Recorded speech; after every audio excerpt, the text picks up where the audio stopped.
Печоре приняли решение об отстреле медведей. Приказ об урегулировании их численности подписала Минприроды Коми, сообщает Коминформ. Это уже второй документ в этом году. Первый был принят для Удырского района, где косолапый напал на человека. Отстрелить намерены 3 особей бурого медведя. Причина: хищники могут нанести ущерб жизни и здоровью граждан. Напомним, сообщения о появлении медведей вблизи населенных пунктов и на дорогах Печорского района появились в конце мая и с тех пор поступают регулярно. Люди настолько привыкли к соседству с хищниками, что начали выезжать в те места, где чаще всего появлялись животные, и даже делать селфи с ними. Красавчик! Блин, ты посмотри, я такого же хочу домой.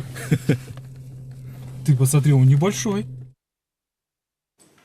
Судя по многочисленным видеозаписям в интернете, горожане не просто устроили для себя своеобразный зоопарк, но даже начали подкармливать косолапых, чего делать категорически нельзя.